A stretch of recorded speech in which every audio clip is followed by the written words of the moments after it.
ਵਾਹਿਗੁਰੂ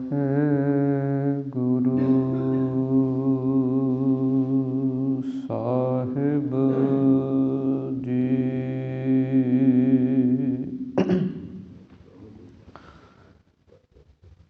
ਇੱਕ ਓੰਕਾਰ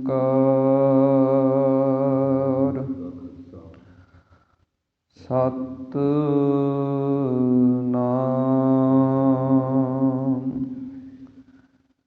ਕਰਤਾ ਪੁਰਖ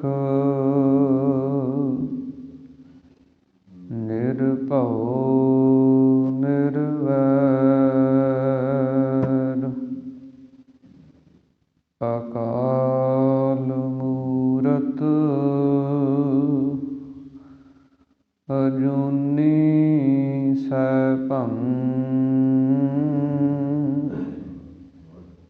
ਗੁਰ ਪ੍ਰਸਾਦ ਜਪ। ਆਦਿ ਸੱਚ ਜੁਗਾਦ ਸੱਚ ਹੈ ਭੀ ਸੱਚ ਨਾਨਕ ਹੋਸੀ ਭੀ ਸੱਚ। ਕਨ ਹਰ ਬੂੰਦ ਬਸੋਰੁ ਮਾਵਲ ਕੁਸਮ ਬਸੰਤ ਗਨੰਤ ਨ ਆਵੈ। ਰਬ ਸਸ ਕਿਰਨ ਉਦਰ ਸਾਗਰ ਕੋ ਗੰਗ ਤਰੰਗ ਅੰਤ ਕੋ ਪਾਵੈ। ਰੁਦਰ ਧਿਆਨ ਗਿਆਨ ਸਤ ਗੁਰ ਕੇ ਕਬ ਜਨ ਭਲ ਉਨਹਿ ਜੋ ਗਾਵੈ। ਭੱਲੇ ਅਮਰਦਾਸ ਗੁਣ ਤੇਰੇ ਤੇਰੀ ਉਪਮਾ ਤੋਹਿ ਬਣ ਆਵੈ। ਕਹਾਂ ਬੁੱਧ ਪ੍ਰਭ ਤੁਛ ਹਮਾਰੀ ਬਰਨ ਸਕੈ ਮਹਿਮਾ ਜੋ ਤਿਹਾਰੀ। ਹਮ ਨਾ ਸਕਤ ਕਰ ਸਿਫਤ ਤੁਮਾਰੀ ਆਪ ਲਿਹੋ ਤੁਮ ਕਥਾ ਸੁਧਾਰੀ। ਮੂਕ ਊਚਰੈ ਸ਼ਾਸਤਰ ਖਟ ਪਿੰਗ ਗਿਰਨ ਚੜ ਜਾਇ। ਅੰਧ ਲਖੈ ਬਦਰੋ ਸੁਣੈ ਜਿਉ ਕਾਲ ਕਿਰਪਾ ਕਰਾਇ। ਸੱਜਣ ਸੱਚਾ ਪਾਤਸ਼ਾਹ ਸਿਰ ਸਾਹਾਂਦੈ ਸਾਹੁ। ਜਿਸ ਪਾਸ ਬੈਠਿਆ ਸੋਹੀਐ ਸਭਨਾ ਦਾ ਵਿਸਾਹੁ। ਜਿਸ ਪਾਸ ਬੈਠਿਆ ਸੋਹੀਐ ਸਭਨਾ ਦਾ ਵਿਸਾਹੁ।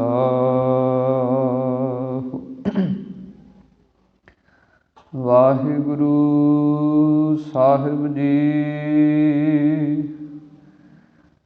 ਸੋਰਠ ਮਹੱਲਾ ਤੀਜਾ। ਦੋ ਤੁਕੀ। ਨਿਗੁਣਿਆਂ ਨੂੰ ਆਪੇ ਬਖਸ਼ ਲਏ ਭਾਈ। ਸਤਿਗੁਰ ਕੀ ਸੇਵਾ ਲਾਇ।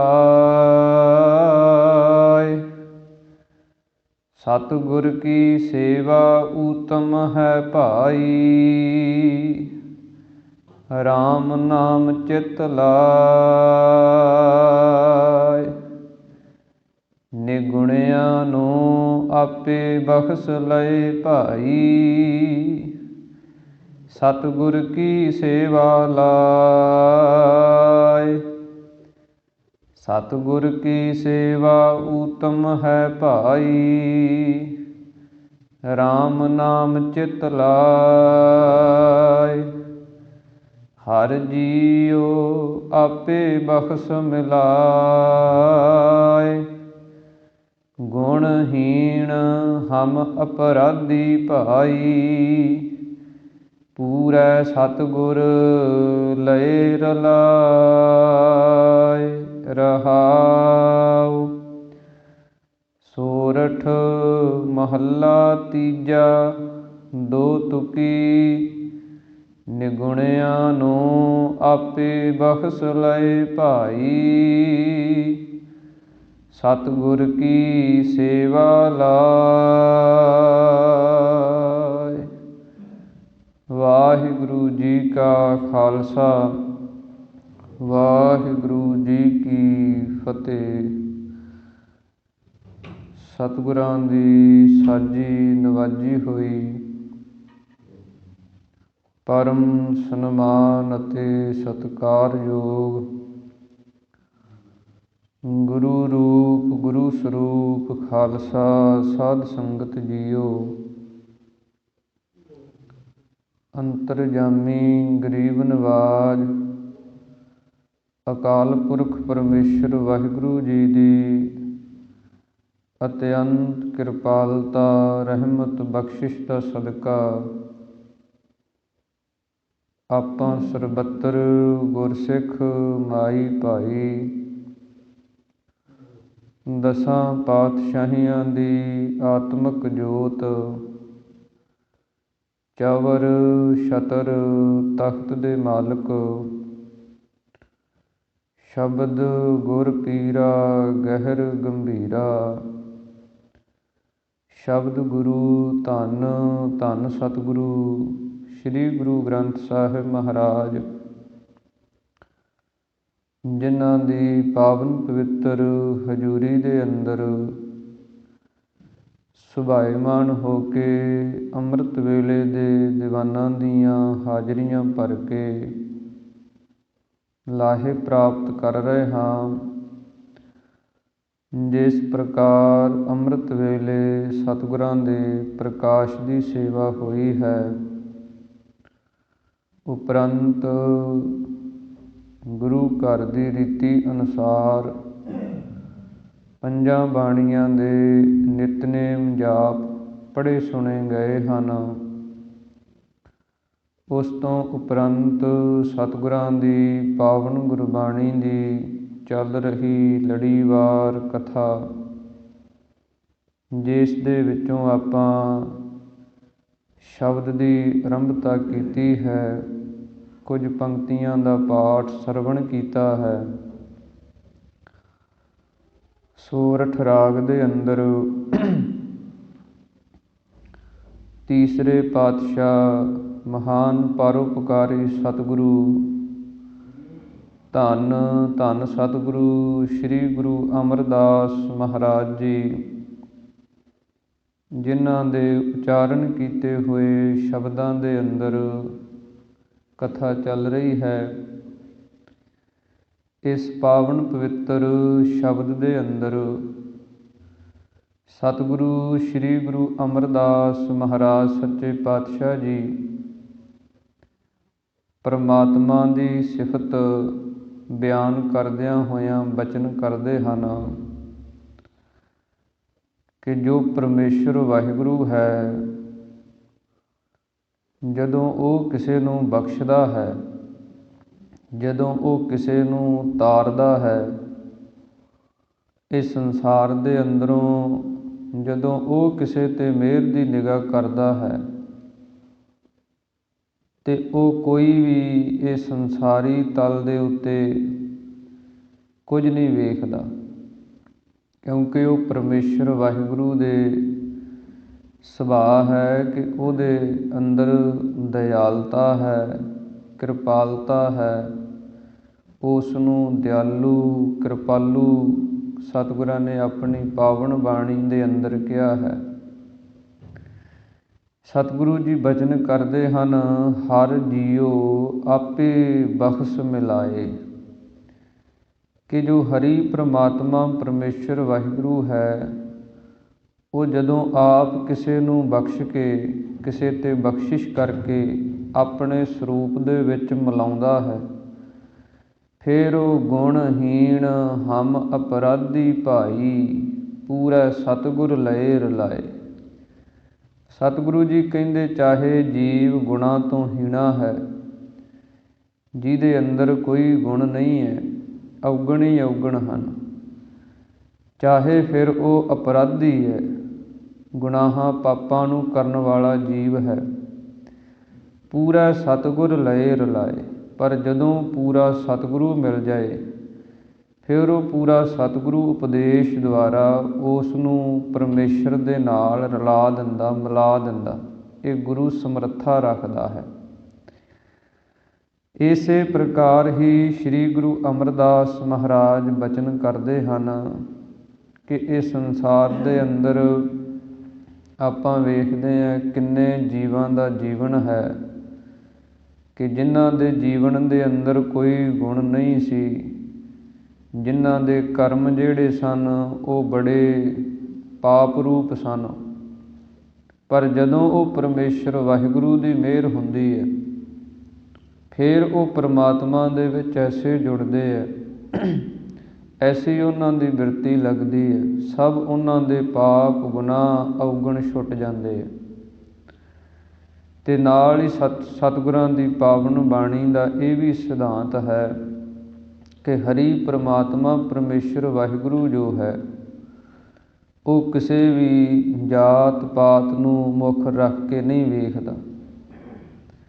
ਉਹ ਪਰਮੇਸ਼ਰ ਵਾਹਿਗੁਰੂ ਵੇਖਦਾ ਕਿ ਉਹਦੇ ਨਾਲ ਪ੍ਰੇਮ ਕਿਹੜਾ ਕਰਦਾ ਹੈ, ਉਹਦਾ ਨਾਮ ਕਿਹੜਾ ਜਪਦਾ ਹੈ, ਉਹਦੇ ਦਿੱਤੇ ਉਪਦੇਸ਼ 'ਤੇ ਚੱਲਦਾ ਕਿਹੜਾ ਹੈ। ਇਹੀ ਸਿਧਾਂਤ ਗੁਰਮਤਿ ਦੇ ਅੰਦਰ ਹੈ। ਸਤਿਗੁਰਾਂ ਦੀ ਪਾਵਨ ਬਾਣੀ ਦੇ ਅੰਦਰ ਜਾਤ ਦਾ ਸੰਬੰਧ ਜਨਮ ਤੋਂ ਨਹੀਂ ਮੰਨਿਆ। ਸਤਿਗੁਰਾਂ ਦੀ ਪਾਵਨ ਬਾਣੀ ਬਚਨ ਕਰਦੀ ਹੈ, ਸਾ ਜਾਤ ਸਾ ਪਤ ਹੈ, ਜਿਹੇ ਕਰਮ ਕਮਾਏ।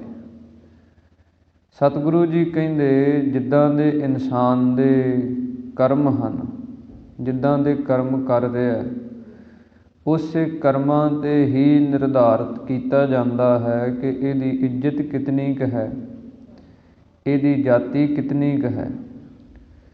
ਇਸੇ ਪ੍ਰਕਾਰ ਹੀ ਭਗਤਾਂ ਦੇ ਜੀਵਨ ਆਪਾਂ ਪੜ੍ਹਦੇ ਹਾਂ, ਨੀਚ ਕੁਲਾਹਲ ਜਪਤਿਓ ਉੱਤਮ ਪਦਵੀ ਪਾਏ। ਜਿਵੇਂ ਭਗਤਾਂ ਦੇ ਜੀਵਨ ਆਉਂਦੇ ਹਨ, ਜਿਨ੍ਹਾਂ ਨੂੰ ਸੰਸਾਰ ਦੇ ਅੰਦਰ ਕਿਹਾ ਗਿਆ ਕਿ ਤੁਸੀਂ ਪਰਮਾਤਮਾ ਦਾ ਨਾਮ ਨਹੀਂ ਜਪ ਸਕਦੇ, ਤੁਸੀਂ ਤਾਂ ਪਰਮੇਸ਼ਰ ਦੇ ਨਾਲ ਜੋੜ ਹੀ ਨਹੀਂ ਸਕਦੇ, ਕਿਉਂਕਿ ਤੁਸੀਂ ਤਾਂ ਬੜੀ ਹੀ ਨਿਖਿੱਧ ਜਾਤ ਦੇ ਵਿੱਚੋਂ ਹੋ, ਇਸ ਕਰਕੇ ਤੁਸੀਂ ਪਰਮਾਤਮਾ ਨਾਲ ਅਭੇਦ ਨਹੀਂ ਹੋ ਸਕਦੇ। ਪਰ ਭਗਤਾਂ ਨੇ ਜਦੋਂ ਉਹਦੀ ਅਰਾਧਨਾ ਕੀਤੀ ਅਤੇ ਉਹ ਪਰਮੇਸ਼ਰ ਵਾਹਿਗੁਰੂ ਜੋ ਹੈ, ਉਸ ਨੇ ਬਖਸ਼ਿਸ਼ਾਂ ਕੀਤੀਆਂ। ਜਿਵੇਂ ਭਾਈ ਗੁਰਦਾਸ ਸਾਹਿਬ ਜੀ ਨੇ ਬਚਨ ਲਿਖੇ ਹਨ, ਭਗਤ ਭਗਤ ਜਗ ਵੱਜਿਆ, ਚਹੁ ਚੱਕਾਂ ਦੇ ਵਿੱਚ ਚਮਰੇਟਾ। ਭਗਤ ਰਵਿਦਾਸ ਸਾਹਿਬ ਜੀ, ਜਿਨ੍ਹਾਂ ਦਾ ਇਹ ਸੰਸਾਰੀ ਤਲ 'ਤੇ ਕਰਮ ਜਿਹੜਾ ਸੀ ਉਹ ਚਰਮ ਦਾ ਸੀ, ਪਰ ਜਦੋਂ ਪਰਮੇਸ਼ਰ ਦਾ ਨਾਮ ਚਿੰਤਨ ਕੀਤਾ ਅਤੇ ਚਾਰੇ ਚੱਕਾਂ 'ਚ ਹੀ ਉਹਨਾਂ ਦੀ ਜੈ ਜੈਕਾਰ ਹੋ ਗਈ। ਇਸ ਕਰਕੇ ਸਤਿਗੁਰੂ ਜੀ ਬਚਨ ਕਰਦੇ ਹਨ ਕਿ ਹਰੀ ਪਰਮੇਸ਼ਰ ਵਾਹਿਗੁਰੂ ਜੋ ਹੈ, ਉਹ ਵੇਖਦਾ ਭਗਤੀ ਪ੍ਰੇਮ ਅਤੇ ਭਾਵਨਾ। ਗੋਬਿੰਦ ਭਾਉ ਭਗਤ ਦਾ ਭੁੱਖਾ। ਉਹ ਪਰਮੇਸ਼ਰ ਵਾਹਿਗੁਰੂ ਪ੍ਰੇਮਾ ਭਗਤੀ ਦਾ ਭੁੱਖਾ ਹੈ, ਹੋਰ ਕਿਸੇ ਚੀਜ਼ ਦੀ ਉਹਨੂੰ ਲੋੜ ਨਹੀਂ। ਇਸ ਪ੍ਰਕਾਰ ਸਤਿਗੁਰੂ ਸ੍ਰੀ ਗੁਰੂ ਅਮਰਦਾਸ ਮਹਾਰਾਜ ਬਚਨ ਕਰਦੇ ਹਨ ਕਿ ਜਿਨ੍ਹਾਂ ਨੂੰ ਪੂਰਾ ਗੁਰੂ ਮਿਲ ਜਾਏ ਅਤੇ ਪੂਰਾ ਗੁਰੂ ਐਸਾ ਉਪਦੇਸ਼ ਕਰ ਦੇਵੇ, ਜਿਸ ਉਪਦੇਸ਼ ਨੂੰ ਧਾਰਨ ਕਰਕੇ ਜੀਵ ਜਿਹੜਾ ਹੈ ਉਹ ਪਰਮਾਤਮਾ ਦੇ ਚਿੰਤਨ ਦੇ ਵਿੱਚ ਲੱਗ ਕੇ ਅਤੇ ਉਹ ਪਰਮਾਤਮਾ ਦੇ ਵਿੱਚ ਮਿਲ ਸਕਦਾ। ਇਸ ਪ੍ਰਕਾਰ ਸਤਿਗੁਰੂ ਜੀ ਇਸ ਪਾਵਨ ਸ਼ਬਦ ਦੁਆਰਾ ਆਪਾਂ ਨੂੰ ਸਿੱਖਿਆ ਬਖਸ਼ਿਸ਼ ਕਰ ਰਹੇ ਹਨ। ਮਨ ਬਿਰਤੀਆਂ ਨੂੰ ਇਕਾਗਰ ਕਰਕੇ ਸਰਵਣ ਕਰਨ ਦੇ ਯਤਨ ਕਰੀਏ। ਇੱਕ ਵਾਰੀ ਉਚਾਰਨ ਕਰੋ ਜੀ। ਸਤਿਨਾਮ ਸ੍ਰੀ ਵਾਹਿਗੁਰੂ ਸਾਹਿਬ ਜੀ। ਵਾਹਿਗੁਰੂ ਸਾਹਿਬ ਜੀ। ਸੋਰਠ ਮਹੱਲਾ ਤੀਜਾ। ਦੋ ਤੁਕੀ ਨਿਗੁਣਿਆਂ ਨੂੰ ਆਪੇ ਬਖਸ਼ ਲਏ ਭਾਈ, ਸਤਿਗੁਰ ਕੀ ਸੇਵਾ ਲਾਇ। ਧੰਨ ਸ਼੍ਰੀ ਗੁਰੂ ਅਮਰਦਾਸ ਮਹਾਰਾਜ ਸੋਰਠ ਰਾਗ ਦੇ ਅੰਦਰ ਦੋ ਤੁਕੀ, ਦੋ ਤੁਕਾਂ ਵਾਲੇ ਜਿਸ ਸ਼ਬਦ ਦੇ ਅੰਦਰ ਬੰਦ ਹਨ, ਉਹ ਸ਼ਬਦ ਉਚਾਰਨ ਕਰਦੇ ਹਨ। ਸਤਿਗੁਰੂ ਜੀ ਬਚਨ ਕਰਦੇ ਹਨ, ਹੇ ਪ੍ਰਮਾਤਮਾ ਪਰਮੇਸ਼ਰ ਵਾਹਿਗੁਰੂ, ਨਿਗੁਣਿਆਂ ਨੂੰ ਆਪੇ ਬਖਸ਼ ਲਏ। ਜਿੰਨੇ ਵੀ ਇਸ ਸੰਸਾਰ ਦੇ ਅੰਦਰ ਆਪਾਂ ਜੀਵ ਹਾਂ, ਆਪਣਾ ਸੁਭਾਅ ਹੀ ਔਗਣ ਕਰਨਾ ਹੈ। ਇਨਸਾਨ ਜਿਹੜਾ ਉਹ ਔਗਣਾਂ ਦਾ ਹੀ ਪੁਤਲਾ ਹੈ। ਅਸੀਂ ਆਪਣੇ ਮਨ ਦੁਆਰਾ, ਬਾਣੀ ਦੁਆਰਾ, ਸਰੀਰ ਦੁਆਰਾ ਗੁਨਾਹ ਅਤੇ ਪਾਪ ਕਰਦੇ ਹਾਂ। ਸਰੀਰ ਕਰਕੇ ਵੀ ਪਾਪ ਮੰਨੇ ਹਨ। ਚੋਰੀ ਕਰ ਲੈਣੀ, ਇਸੇ ਪ੍ਰਕਾਰ ਕੋਈ ਮੰਦ ਕਰਮ ਭੋਗਣਾ, ਇਹ ਸਰੀਰ ਦੁਆਰਾ, ਇਹ ਸਰੀਰ ਦੇ ਕਰਮ ਮੰਨੇ। ਇਸੇ ਪ੍ਰਕਾਰ ਬਾਣੀ ਜ਼ੁਬਾਨ ਦੇ ਕਰਮ ਮੰਨੇ। ਜ਼ੁਬਾਨ ਦੇ ਕਰਮ ਕੀ ਹੈ? ਝੂਠ ਬੋਲ ਦੇਣਾ, ਨਿੰਦਿਆ ਕਰ ਦੇਣੀ। ਇਸੇ ਪ੍ਰਕਾਰ ਕਿਸੇ ਨੂੰ ਅਪਸ਼ਬਦ ਬੋਲ ਦੇਣੇ, ਕਿਸੇ ਨੂੰ ਫਿੱਕਾ ਬੋਲੀ ਜਾਣਾ, ਇਹ ਸਾਡੀ ਜ਼ੁਬਾਨ ਦੇ ਕਰਮ ਹਨ। ਇਸੇ ਪ੍ਰਕਾਰ ਹੀ ਸਾਡੇ ਮਨ ਦੇ ਕਰਮ ਹਨ ਕਿ ਮਨ ਦੇ ਅੰਦਰ ਕਿਸੇ ਦੇ ਪ੍ਰਤੀ ਈਰਖਾ, ਨਫ਼ਰਤ, ਇਸੇ ਪ੍ਰਕਾਰ ਹੀ ਮਨ ਦੇ ਅੰਦਰ ਹੀ ਕਿਸੇ ਦਾ ਬੁਰਾ ਚਿਤਵੀ ਜਾਣਾ। ਇਹਨਾਂ ਗੁਨਾਹਾਂ ਪਾਪਾਂ ਤੋਂ ਬਚਣਾ ਬੜਾ ਔਖਾ ਹੈ। ਜਿਵੇਂ ਸਤਿਗੁਰਾਂ ਦੀ ਪਾਵਨ ਬਾਣੀ ਬਚਨ ਕਰਦੀ ਹੈ, ਪਰ ਕਾ ਬੁਰਾ ਨਾ ਰਾਖੋ ਚੀਤ, ਤੁਮ ਕੋ ਦੁੱਖ ਨਹੀਂ ਭਾਈ ਮੀਤ। ਸਤਿਗੁਰੂ ਜੀ ਕਹਿੰਦੇ ਆਪਣੇ ਚਿੱਤ ਦੇ ਅੰਦਰ ਵੀ ਕਿਸੇ ਦਾ, ਪਰਾਏ ਦਾ ਬੁਰਾ ਸੋਚਣਾ ਜੇ ਤੂੰ ਇਹ ਛੱਡ ਦੇਵੇਂ ਤੇ ਇਹ ਜੀਵ ਤੈਨੂੰ ਸੁੱਖ ਦੀ ਪ੍ਰਾਪਤੀ ਹੋ ਸਕਦੀ ਹੈ, ਤੈਨੂੰ ਕਦੇ ਦੁੱਖ ਨਹੀਂ ਮਿਲੇਗਾ, ਸਤਿਗੁਰੂ ਜੀ ਕਹਿੰਦੇ ਹੈ। ਪਰ ਮਨ ਕਰਕੇ ਗੁਨਾਹ ਪਾਪ ਛੱਡਣੇ ਬੜੇ ਔਖੇ ਹੈ। ਫਿਰ ਜ਼ੁਬਾਨ ਕਰਕੇ ਕੰਟਰੋਲ ਰੱਖਣਾ, ਫਿਰ ਸਰੀਰ ਕਰਕੇ। ਪਰ ਸਤਿਗੁਰੂ ਜੀ ਕਹਿੰਦੇ ਇਹ ਜੀਵ ਔਗਣ ਕਰਦਾ ਹੀ ਕਰਦਾ ਹੈ। ਉਹ ਤੇ ਪ੍ਰਮਾਤਮਾ ਪਰਮੇਸ਼ਰ ਵਾਹਿਗੁਰੂ ਨਿਗੁਣਿਆਂ ਨੂੰ ਆਪੇ ਬਖਸ਼ ਲਏ। ਪਰਮਾਤਮਾ ਦੇ ਅੱਗੇ ਜੀਵ ਬੇਨਤੀਆਂ ਕਰੇ ਕਿ ਪਰਮੇਸ਼ਰ ਵਾਹਿਗੁਰੂ ਹਮ ਅਪਰਾਧੀ ਸਦ ਭੂਲਤੇ, ਕਿ ਅਸੀਂ ਤੇ ਪਰਮੇਸ਼ਰ ਵਾਹਿਗੁਰੂ ਸਦਾ ਹੀ ਅਪਰਾਧੀ ਹਾਂ, ਗੁਨਾਹ ਕਰਨ ਵਾਲੇ ਹਾਂ, ਤੂੰ ਬਖਸ਼ਣ ਵਾਲਾ ਹੈ। ਜੇ ਤੂੰ ਪਰਮੇਸ਼ਰ ਵਾਹਿਗੁਰੂ ਜਿਨ੍ਹਾਂ ਨੂੰ ਬਖਸ਼ ਲੈਂਦਾ ਹੈ, ਸਤਿਗੁਰ ਕੀ ਸੇਵਾ ਲਾਏ, ਉਹਨਾਂ ਨੂੰ ਤੂੰ ਫਿਰ ਆਪਣੀ ਗੁਰੂ ਦੀ ਸੇਵਾ ਦੇ ਵਿੱਚ ਲਾ ਲੈਂਦਾ ਹੈ। ਸਤਿਗੁਰੂ ਦੀ ਸੇਵਾ ਐਸੀ ਹੈ, ਜਿਸ ਵੀ ਜੀਵ ਨੇ ਕੀਤੀ ਹੈ ਉਹ ਇਹ ਸੰਸਾਰ ਤੋਂ ਪਾਰ ਉਤਰ ਗਿਆ ਹੈ। ਜਿਵੇਂ ਇੱਕ ਪਾਰਸ ਦੀ ਵੱਟੀ ਹੁੰਦੀ ਹੈ, ਜਿਹਨੂੰ ਛੂਹਣ ਦੇ ਨਾਲ 8 ਧਾਤਾਂ ਸੋਨਾ ਬਣ ਜਾਂਦੀਆਂ। ਗੁਰੂ ਦੀ ਸੇਵਾ ਐਸੀ ਹੈ, ਜਿਸ ਨੇ ਵੀ ਕੀਤੀ ਉਸ ਦਾ ਜੀਵਨ ਕੰਚਨ ਵਾਂਗੂ, ਸੋਨੇ ਵਾਂਗੂ ਸ਼ੁੱਧ ਪਵਿੱਤਰ ਹੋ ਗਿਆ। ਜਾਂ ਇਸੇ ਪ੍ਰਕਾਰ ਹੀ ਜਿਵੇਂ ਗੰਗਾ ਦੇ ਅੰਦਰ ਛੋਟੇ ਨਾਲੇ ਮਿਲ ਕੇ ਗੰਗਾ ਰੂਪ ਹੋ ਜਾਂਦੇ ਹੈ, ਪੂਜੇ ਜਾਂਦੇ ਹੈ, ਇਸੇ ਪ੍ਰਕਾਰ ਹੀ ਸਤਿਗੁਰੂ ਦੀ ਸੇਵਾ ਹੈ। ਜਿਨ੍ਹਾਂ ਨੇ ਸੇਵਾ ਕੀਤੀ ਹੈ ਉਹਨਾਂ ਦੇ ਜੀਵਨ ਵੀ ਪਵਿੱਤਰ ਅਤੇ ਸ਼ੁੱਧ ਬਣ ਜਾਂਦੇ। ਇਸ ਕਰਕੇ ਸਤਿਗੁਰੂ ਜੀ ਕਹਿੰਦੇ ਹਨ ਕਿ ਉਹ ਪਰਮੇਸ਼ਰ ਵਾਹਿਗੁਰੂ ਜਦੋਂ ਜਿਨ੍ਹਾਂ ਨੂੰ ਬਖਸ਼ਦਾ ਹੈ, ਉਹਨਾਂ ਨੂੰ ਗੁਰੂ ਦੀ ਸੇਵਾ ਦੇ ਅੰਦਰ ਲਾ ਦਿੰਦਾ ਹੈ। ਸਤਿਗੁਰ ਕੀ ਸੇਵਾ ਊਤਮ ਹੈ ਭਾਈ, RAM ਨਾਮ ਚਿਤ ਲਾਏ। ਸਤਿਗੁਰੂ ਜੀ ਬਚਨ ਕਰਦੇ ਹਨ, ਇੱਕ ਤੇ ਗੁਰੂ ਦੀ ਸੇਵਾ ਇਹ ਸਭ ਤੋਂ ਉੱਤਮ ਹੈ। ਹੇ ਭਾਈ, ਹੇ ਜੀਵ, RAM ਨਾਮ ਚਿੱਤ ਲਾਏ। ਦੂਸਰਾ, ਆਪਣੇ ਚਿੱਤ ਦੇ ਅੰਦਰ ਰਮੇ ਹੋਏ RAM ਪਰਮੇਸ਼ਰ ਦੇ ਨਾਮ ਨੂੰ ਵਸਾ ਲੈਣਾ। ਗੁਰਮਤਿ ਦੇ ਅੰਦਰ ਸੇਵਾ ਅਤੇ ਸਿਮਰਨ, ਇਹ ਦੋ ਚੀਜ਼ਾਂ ਦੀ ਬੜੀ ਮਹਾਨਤਾ ਹੈ। ਸੇਵਾ ਕਰਕੇ ਅਤੇ ਸਿਮਰਨ ਕਰਕੇ, ਜਿਨ੍ਹਾਂ ਦੇ ਹਿਰਦੇ ਦੇ ਅੰਦਰ ਸਿਮਰਨ ਹੈ ਅਤੇ ਹੱਥਾਂ ਦੇ ਨਾਲ ਗੁਰੂ ਦੀ ਟਹਿਲ ਸੇਵਾ ਹੈ, ਉਹ ਆਪਣੇ ਜੀਵਨ ਦੇ ਅੰਦਰ ਸਤਿਗੁਰੂ ਜੀ ਕਹਿੰਦੇ ਸਫਲਤਾ ਹਾਸਲ ਕਰਦੇ ਆ। ਕਿਉਂਕਿ ਸਤਿਗੁਰੂ ਦੀ ਸੇਵਾ ਜਿਹੜੀ ਹੈ ਉਹ ਸਭ ਤੋਂ ਉੱਤਮ ਹੈ। ਸਤਿਗੁਰ ਕੀ ਸੇਵਾ ਸਫਲ ਹੈ, ਜੇ ਕੋ ਕਰੇ ਚਿੱਤ ਲਾਏ। ਮਨ ਚਿੰਦਿਆ ਫਲ ਪਾਵਣਾ, ਹਉਮੈ ਵਿੱਚ ਹੋ ਜਾਏ। ਇਹ ਸਤਿਗੁਰੂ ਦੀ ਸੇਵਾ ਦੀ ਮਹਾਨਤਾ ਹੈ। ਗੁਰੂ ਕਿਆਂ ਸਿੱਖਾਂ ਦਾ ਇਤਿਹਾਸ ਆਉਂਦਾ ਹੈ ਕਿ ਜਿਨ੍ਹਾਂ ਦਾ ਸੇਵਾ ਦੇ ਨਾਲ ਇਤਨਾ ਪ੍ਰੇਮ ਹੈ। ਜਿਵੇਂ 18ਵੀਂ ਸਦੀ ਦੇ ਅੰਦਰ ਜਿਸ ਸਮੇਂ ਖਾਲਸੇ ਦੇ ਉੱਤੇ ਬੜੇ ਸੰਕਟ ਦੇ ਸਮੇਂ ਸਨ, ਸਮੇਂ ਦੀਆਂ ਹਕੂਮਤਾਂ ਨੇ ਬੜਾ ਤੇਜ਼ ਹੱਲਾ ਕੀਤਾ ਸੀ ਖਾਲਸੇ ਦੇ ਉੱਤੇ, ਪੰਜਾਬ ਦੀ ਧਰਤੀ 'ਤੇ।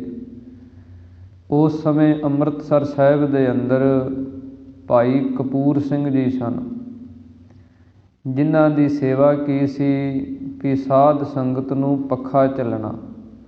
ਪੱਖੇ ਦੀ ਸੇਵਾ ਕਰਦੇ ਗਰਮੀ ਦੇ ਦਿਨਾਂ ਦੇ ਅੰਦਰ ਜਾਂ ਸਿਆਲ ਦੇ ਦਿਨਾਂ ਦੇ ਅੰਦਰ ਗਰਮ ਜਲ ਕਰਕੇ ਤੱਤੇ ਪਾਣੀ ਦੇ ਨਾਲ ਸੰਗਤ ਦੇ ਚਰਨ ਜਿਹੜੇ ਆ ਉਹਨਾਂ ਨੂੰ ਤੱਤੇ ਪਾਣੀ ਦੇ ਨਾਲ ਧਵਾਉਣ ਦੀ ਸੇਵਾ ਕਰਦੇ।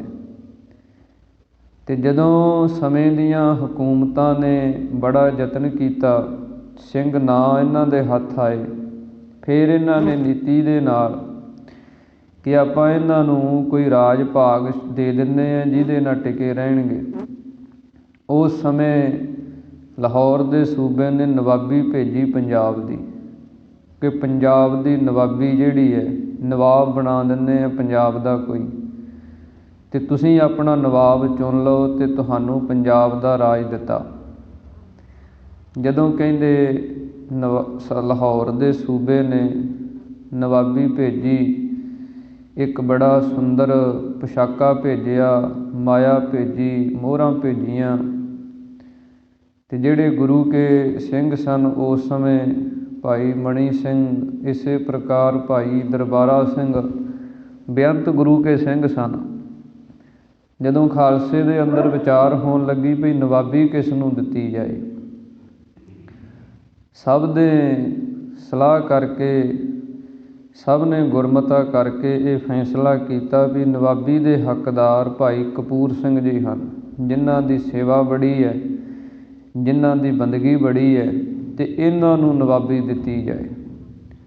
ਜਦੋਂ ਭਾਈ ਕਪੂਰ ਸਿੰਘ ਜੀ ਦੇ ਪਾਸ ਖਾਲਸੇ ਨੇ ਬੇਨਤੀ ਕੀਤੀ ਵੀ ਤੁਹਾਨੂੰ ਨਵਾਬੀ ਦੇਣੀ ਹੈ, ਤਾਂ ਉਸ ਸਮੇਂ ਭਾਈ ਕਪੂਰ ਸਿੰਘ ਨੇ ਬਚਨ ਕਹੇ ਸਨ ਕਿ ਪਹਿਲੀ ਗੱਲ ਤਾਂ ਮੇਰੀ ਕੋਈ ਇੱਛਾ ਨਹੀਂ ਹੈ, ਅਤੇ ਦੂਸਰੀ ਗੱਲ ਜੇ ਤੁਸੀਂ ਇਹ ਨਵਾਬੀ ਦੇਣੀ ਹੈ ਤਾਂ ਮੈਂ ਜਿਹੜੀ ਸੇਵਾ ਕਰਦਾ ਉਹ ਨਹੀਂ ਛੱਡਣੀ, ਉਹ ਹੋਰ ਵਧਾ ਦੇਣੀ ਹੈ। ਕਹਿਣ ਲੱਗੇ ਫਿਰ ਉਸ ਸਮੇਂ ਖਾਲਸੇ ਦਾ ਪਹਿਲਾ ਨਵਾਬ ਕਪੂਰ ਸਿੰਘ ਚੁਣਿਆ ਗਿਆ, ਜਿਨ੍ਹਾਂ ਨੇ ਫਿਰ ਜਿੱਥੇ ਗੁਰੂ ਕੀਆਂ ਸੰਗਤਾਂ ਦੀ ਪੱਖੇ ਦੀ ਸੇਵਾ ਕਰਨੀ, ਜਿੱਥੇ ਫਿਰ ਜਲ ਦੀ ਸੇਵਾ ਕਰਨੀ, ਉੱਥੇ ਜੋ ਗੁਰੂ ਕੇ ਘੋੜੇ ਹਨ ਉਹਨਾਂ ਦੀ ਲਿੱਦ ਚੁੱਕਣ ਦੀ ਸੇਵਾ ਵੀ ਲੈ ਲਈ, ਕਿ ਸੇਵਾ ਦੇ ਨਾਲ ਜਿਹੜਾ ਪ੍ਰੇਮ ਹੈ ਉਹ ਵਧਾ ਲਿਆ, ਕਿ ਇਹ ਕਿਤੇ ਮਾਇਆ ਦਾ ਸੁੱਖ ਹੈ, ਸੰਸਾਰ ਦੇ ਰਾਜ ਭਾਗ ਕਿਤੇ ਗੁਰੂ ਨਾਲੋਂ ਨਾ ਤੋੜ ਦੇਣ। ਜਿੰਨਾ ਕਿ ਮਿਲਿਆ ਉਨੀ ਕੁ ਸੇਵਾ ਹੋਰ ਵਧਾਤੀ, ਕਿਉਂਕਿ ਸੇਵਾ ਦੇ ਨਾਲ ਹੀ ਅਤੇ ਸਿਮਰਨ ਦੇ ਨਾਲ ਹੀ ਸਾਡੇ ਜੀਵਨ ਦੀ ਸਫਲਤਾ ਹੁੰਦੀ। ਇਸ ਕਰਕੇ ਸਤਿਗੁਰੂ ਜੀ ਕਹਿੰਦੇ ਹਨ, ਸਤਿਗੁਰ ਕੀ ਸੇਵਾ ਊਤਮ ਹੈ ਭਾਈ, ਰਾਮ ਨਾਮ ਚਿੱਤ ਲਾਏ। ਸਤਿਗੁਰੂ ਦੀ ਜਿਹੜੀ ਸੇਵਾ ਹੈ ਉਹ ਸਭ ਤੋਂ ਉੱਤਮ ਹੈ, ਜਿਨ੍ਹਾਂ ਨੇ ਕੀਤੀ ਹੈ ਰਾਮ ਨਾਮ ਚਿੱਤ ਲਾਏ, ਅਤੇ ਹਿਰਦੇ ਦੇ ਅੰਦਰ ਜਿਨ੍ਹਾਂ ਨੇ ਰਮੇ ਹੋਏ ਰਾਮ ਪਰਮੇਸ਼ਰ ਦੇ ਨਾਮ ਨੂੰ ਵਸਾਇਆ ਹੈ। ਹਰ ਜੀਓ ਆਪੇ ਬਖਸ਼ ਮਿਲਾਏ। ਸਤਿਗੁਰੂ ਜੀ ਕਹਿੰਦੇ ਹਰੀ ਪਰਮੇਸ਼ਰ ਵਾਹਿਗੁਰੂ ਆਪੇ ਹੀ ਉਹਨਾਂ ਨੂੰ ਬਖਸ਼ ਲੈਂਦਾ ਹੈ, ਬਖਸ਼ ਕੇ ਅਤੇ ਆਪਣੇ ਸਰੂਪ ਦੇ ਵਿੱਚ ਉਹਨਾਂ ਨੂੰ ਮਿਲਾ ਲੈਂਦਾ ਹੈ। ਗੁਣਹੀਣ ਹਮ ਅਪਰਾਧੀ ਭਾਈ, ਪੂਰੈ ਸਤਿਗੁਰ ਲਏ ਰਲਾਏ। ਸਤਿਗੁਰੂ ਜੀ ਬਚਨ ਕਰਦੇ ਹਨ, ਹੇ ਸਭ ਨੂੰ ਭਾਉਣ ਵਾਲੇ ਪਰਮੇਸ਼ਰ ਵਾਹਿਗੁਰੂ, ਅਸੀਂ ਗੁਣਾਂ ਤੋਂ ਹੀਣੇ ਹਾਂ। ਹਮ ਅਪਰਾਧੀ, ਅਸੀਂ ਅਪਰਾਧ ਕਰਨ ਵਾਲੇ ਹਾਂ, ਗੁਨਾਹ ਕਰਨ ਵਾਲੇ ਹਾਂ। ਪੂਰੇ ਸਤਿਗੁਰ ਲਏ ਰਲਾਏ, ਪੂਰੇ ਸਤਿਗੁਰੂ ਨੇ ਕਿਰਪਾ ਕਰਕੇ ਸਾਨੂੰ ਆਪਣੇ ਉਪਦੇਸ਼ ਦੇ ਵਿੱਚ ਜੋੜ ਕੇ ਅਤੇ ਉਹ ਪਰਮਾਤਮਾ ਦੇ ਨਾਲ ਰਲਾ ਦਿੱਤਾ ਹੈ, ਮੇਲ ਦਿੱਤਾ ਹੈ। ਰਹਾਉ ਕੌਣ ਕੌਣ ਅਪਰਾਧੀ, ਬਖਸ਼ਿਆਨ ਪਿਆਰੇ, ਸਾਚੈ ਸ਼ਬਦ ਵਿਚਾਰ। ਸਤਿਗੁਰੂ ਜੀ ਬਚਨ ਕਰਦੇ ਹਨ, ਐ ਜੀਵ, ਕਿਹੜੇ ਕਿਹੜੇ ਉਹ ਪਰਮੇਸ਼ਰ ਵਾਹਿਗੁਰੂ ਨੇ ਅਪਰਾਧੀ ਜਿਹੜੇ ਆ ਨਹੀਂ ਬਖਸ਼ੇ। ਭਾਵ ਕਿ ਕੌਣ ਕੌਣ ਸੰਸਾਰ ਦੇ ਅੰਦਰ ਹੋਇਆ ਜਿਸ ਨੇ ਪਰਮੇਸ਼ਰ ਦੇ ਨਾਮ ਦਾ ਚਿੰਤਨ ਕੀਤਾ ਹੋਵੇ ਅਤੇ ਉਹਦੇ ਗੁਨਾਹ ਨਾ ਮਾਫ ਹੋਏ ਹੋਣ। ਸੱਚੈ ਸ਼ਬਦ ਵਿਚਾਰ, ਜਿਨ੍ਹਾਂ ਨੇ ਸੱਚੇ ਸ਼ਬਦ ਉਪਦੇਸ਼ ਦੀ ਵਿਚਾਰ ਕੀਤੀ ਹੈ, ਜਿਨ੍ਹਾਂ ਨੇ ਜੀਵਨ ਦੇ ਅੰਦਰ ਧਾਰਨ ਕੀਤਾ ਹੈ, ਉਹ ਸਾਰੇ ਹੀ ਪਰਮੇਸ਼ਰ ਨੇ ਤਾਰ ਦਿੱਤੇ ਹੈ। ਜਿਵੇਂ ਧੰਨ ਸ੍ਰੀ ਗੁਰੂ ਨਾਨਕ ਦੇਵ ਮਹਾਰਾਜ ਜੀ ਦਾ ਜੀਵਨ ਜਦੋਂ ਆਪਾਂ ਵੇਖਦੇ ਹਾਂ, ਜੇ ਸਤਿਗੁਰਾਂ ਨੂੰ ਭੂਮੀਆ ਮਿਲਦਾ ਹੈ ਜਿਸ ਦਾ ਕਰਮ ਚੋਰੀ ਕਰਨਾ ਹੈ, ਅਤੇ ਸਤਿਗੁਰੂ ਜੀ ਉਸ ਨੂੰ ਉਪਦੇਸ਼ ਬਖਸ਼ਦੇ ਹੈ, ਉਹਨੂੰ ਤਾਰ ਦਿੰਦੇ ਹੈ। ਜੇ ਸੱਜਣ ਮਿਲਦਾ ਹੈ ਜਿਸ ਦਾ ਕਰਮ ਸੀ ਜਿਹੜਾ ਉਹ ਠੱਗੀਆਂ ਮਾਰਨੀਆਂ, ਉਹਨੂੰ ਸਤਿਗੁਰੂ ਜੀ ਬਚਨ ਕਰਦੇ ਹੈ, ਉੱਜਲ ਕਹਿਹਾਂ ਚਿਲਕਣਾ, ਘੋਟਮ ਕਾਲੜੀ ਮਸ। ਸਤਿਗੁਰਾਂ ਨੇ ਇਹ ਸ਼ਬਦ ਉਚਾਰਨ ਕੀਤਾ। ਸਤਿਗੁਰੂ ਜੀ ਕਹਿਣ ਲੱਗੇ ਕਿ ਸੱਜਣਾ, ਨਾਮ ਤੇਰਾ ਸੱਜਣ ਹੈ, ਪਰ ਤੇਰਾ ਜੀਵਨ ਐਸਾ ਹੈ, ਉੱਜਲ ਕਹਿਹਾਂ ਚਿਲਕਣਾ। ਜਿਵੇਂ ਕਹਿ ਦਾ ਭਾਂਡਾ ਹੁੰਦਾ, ਬੜੀ ਉਹਦੇ 'ਚ ਚਮਕ ਹੁੰਦੀ ਹੈ, ਬੜਾ ਉਹ ਸੋਹਣਾ ਲੱਗਦਾ। ਘੋਟਮ ਕਾਲੜੀ ਮਸ, ਪਰ ਜਦੋਂ ਉਸ ਨੂੰ ਰਗੜਨਾ ਸ਼ੁਰੂ ਕਰੀਏ ਫਿਰ ਹੱਥ ਵੀ ਕਾਲੇ ਕਰ ਦਿੰਦਾ, ਉਹਦੇ ਵਿੱਚੋਂ ਕਾਲਸੀ ਨਿਕਲੀ ਜਾਂਦੀ ਹੈ। ਜਿੰਨਾ ਚਿਰ ਉਸ ਨੂੰ ਰਗੜੀ ਜਾਈਏ ਹੱਥ ਕਾਲੇ ਹੋਈ ਜਾਂਦੇ ਹੈ, ਉਹ ਹੋਰ ਚਿਲਕਦਾ ਜਾਂਦਾ। ਇਸੇ ਪ੍ਰਕਾਰ ਹੀ ਸਤਿਗੁਰੂ ਜੀ ਕਹਿੰਦੇ ਤੇਰਾ ਜੀਵਨ ਹੈ, ਤੇਰੇ ਜੀਵਨ ਦੇ ਅੰਦਰੋਂ ਜਦੋਂ ਕੋਈ ਤੇਰੇ ਸੰਗਤ ਦੇ ਵਿੱਚ ਜੁੜਦਾ ਅਤੇ ਉਸ ਨੂੰ ਕਾਲਖੀ ਪ੍ਰਾਪਤ ਹੁੰਦੀ ਹੈ, ਮੈਲ ਹੀ ਪ੍ਰਾਪਤ ਹੁੰਦੀ ਹੈ। ਇਸ ਕਰਕੇ ਤੂੰ ਆਪਣੇ ਇਸ ਜੀਵਨ ਨੂੰ ਸਵਾਰ। ਸੱਜਣ ਸਈ ਨਾਨਕਾ, ਚੱਲਦਿਆਂ ਨਾਲ ਚਲਨ। ਸੱਜਣ ਹੈ ਤੂੰ ਅਤੇ ਪਰਮੇਸ਼ਰ ਨੂੰ ਸੱਜਣ ਬਣਾ। ਜਦੋਂ ਤੂੰ ਜਿੱਥੇ ਜਾਣਾ ਉਹ ਤੇਰੇ ਨਾਲ ਅੰਗ ਸੰਗ ਹੋਵੇਗਾ। ਇਸ ਪ੍ਰਕਾਰ ਸਤਿਗੁਰੂ ਜੀ ਕਹਿੰਦੇ ਹਨ ਕਿ ਕੌਣ ਕੌਣ ਅਪਰਾਧੀ, ਬਖਸ਼ਿਆਨ ਪਿਆਰੇ। ਹੇ ਪਿਆਰੇ ਜੀਵ, ਕਿਹੜੇ ਕਿਹੜੇ ਅਪਰਾਧੀ ਪਰਮੇਸ਼ਰ ਨੇ ਨਹੀਂ ਬਖਸ਼ੇ। ਜਿਨ੍ਹਾਂ ਨੇ ਸੱਚੇ ਸ਼ਬਦ ਦੀ ਵਿਚਾਰ ਕੀਤੀ ਹੈ ਉਹ ਸਾਰੇ ਹੀ ਬਖਸ਼ ਲਏ ਹਨ। ਭਉਜਲ ਪਾਰ ਉਤਾਰਿਅਨ ਭਾਈ, ਸਤਿਗੁਰ ਬੇੜੈ ਚਾੜ। ਸਤਿਗੁਰੂ ਜੀ ਬਚਨ ਕਰਦੇ ਹਨ, ਹੇ ਭਾਈ, ਹੇ ਜੀਵ, ਭਉਜਲ ਪਾਰ ਉਤਾਰਿਅਨ। ਇਹ ਸੰਸਾਰ ਸਮੁੰਦਰ ਹੈ ਜਿਹੜਾ, ਇਹਦੇ ਤੋਂ ਪਰਮੇਸ਼ਰ ਨੇ ਸਾਰੇ ਹੀ ਪਾਰ ਉਤਾਰ ਦਿੱਤੇ ਹੈ। ਬੇੜਾ ਚਾੜ, ਸਤਿਗੁਰੂ ਨੇ ਆਪਣੇ ਨਾਮ ਦੇ ਬੇੜੇ ਦੇ ਵਿੱਚ ਚਾੜ ਕੇ ਜਿਨ੍ਹਾਂ ਜਿਨ੍ਹਾਂ ਨੂੰ ਸਤਿਗੁਰੂ ਨੇ ਆਪਣੇ ਨਾਮ ਦੇ ਜਹਾਜ਼ ਦੇ ਵਿੱਚ ਚੜ੍ਹਾਇਆ, ਉਹ ਸਾਰੇ ਹੀ ਪਾਰ ਕਰ ਦਿੱਤੇ। ਉਹ ਸਾਰੇ ਹੀ ਇਹ ਸੰਸਾਰ ਸਮੁੰਦਰ ਤੋਂ, ਭਵਜਲ ਤੋਂ ਪਾਰਲੇ ਕਿਨਾਰੇ ਤਾਰ ਦਿੱਤੇ ਹੈ।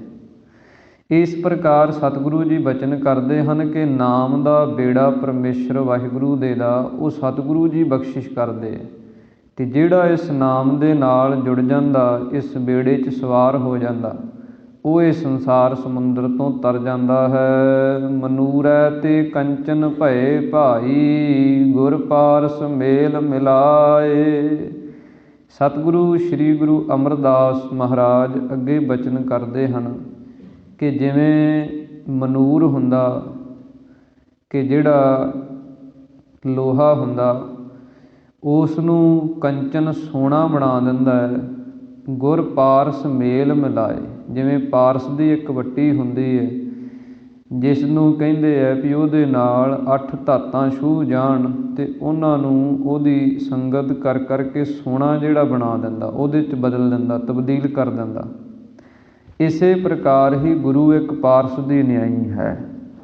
ਜਿਨ੍ਹਾਂ ਨੇ ਗੁਰੂ ਦੀ ਸੰਗਤ ਕੀਤੀ ਹੈ, ਗੁਰੂ ਦੇ ਉਪਦੇਸ਼ ਨੂੰ ਜਿਨ੍ਹਾਂ ਨੇ ਗ੍ਰਹਿਣ ਕੀਤਾ, ਜਿਨ੍ਹਾਂ ਦੇ ਜੀਵਨ ਲੋਹੇ ਵਾਂਗੂ ਹੈ, ਜਿਨ੍ਹਾਂ ਦੇ ਜੀਵਨ ਦੇ ਅੰਦਰ ਕੋਈ ਵੀ ਕਰਮ ਧਰਮ ਨਹੀਂ ਹੈ, ਲੋਹਾ ਜਿਵੇਂ ਬੜੀ ਇੱਕ ਤੁੱਛ ਜੀ ਧਾਤ ਮੰਨੀ ਹੈ, ਜਿਨ੍ਹਾਂ ਦੇ ਜੀਵਨ ਬੜੇ ਸਾਦੇ ਅਤੇ ਬੜੇ ਸਰਲ ਹਨ, ਉਹਨਾਂ ਨੂੰ ਵੀ ਸਤਿਗੁਰੂ ਜੀ ਕਹਿੰਦੇ ਕੰਚਨ ਭਏ।